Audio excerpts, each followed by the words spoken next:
Καλησπέρα παιδιά και καλώς ήρθατε σε ένα καινούργιο βίντεο στο κανάλι. Το σημερινό βίντεο θα είναι κάπως διαφορετικό από τα υπόλοιπα. Δυστυχώς είναι ένα στενάχωρο βίντεο.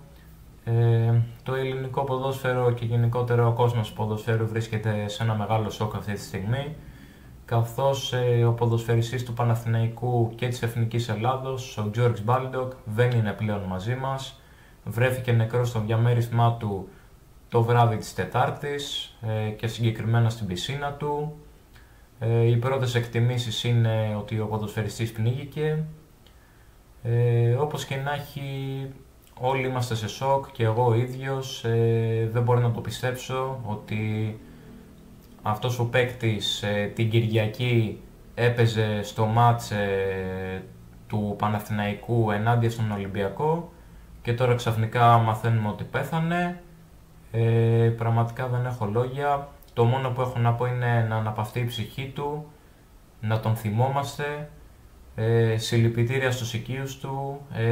Παιδιά, εγώ προσωπικά δεν είμαι Παναθηναϊκός, αλλά εδώ πέρα τα οπαδικά δεν έχουν καμία σημασία, δεν κολλάνε πουθενά, πάνω απ' όλα είμαστε όλοι άνθρωποι. Και σήμερα χάσαμε έναν πολύ καλό άνθρωπο, ένα παιδί 31 χρονών που είχε όλη τη ζωή μπροστά του.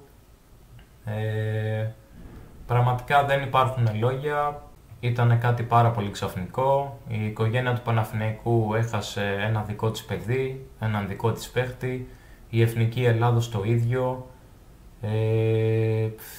Δεν ξέρω με τι ψυχολογία θα αγωνιστεί σήμερα η Εθνική κόντρα στην Αγγλία. Ελπίζω να δώσουν τον καλύτερό της σε αυτό, έτσι ώστε να τιμήσουν τον Baldock. Ακόμη και το αγγλικό ποδόσφαιρο βρίσκεται σε σοκ, καθώς ο Baldock είχε αγωνιστεί και για την Sheffield United προτού πάρει την ελληνική υπηκότητα. Παιδιά, δεν ξέρω τι να πω. Όπως είπα και προηγουμένως, τα οπαδικά δεν έχουν καμία σχέση, είτε είσαι Παναθηναϊκός είτε όχι. Αυτό που μετράει είναι το ότι έφυγε ένας άνθρωπος από κοντά μας και τι να πω, πραγματικά δεν ξέρω τι να πω. Κουράγιο στους οικείους του, κουράγιο στην οικογένεια του Παναθηναϊκού, κουράγιο και στην Εθνική Ελλάδος, θέλω να ευχηθώ. George Baldock, σε ευχαριστούμε για όλα όσα προσέφερε στην Ελλάδα, σε ευχαριστούμε που αγωνίστηκες με τη φανέλα της Εθνικής μας. Ελπίζω εκεί που είσαι να είσαι καλύτερα. Πραγματικά εύχομαι, παιδιά, να αναπαυτεί η ψυχή του. Ένα πολύ δυσάρεστο γεγονός το οποίο μας τάραξε όλους.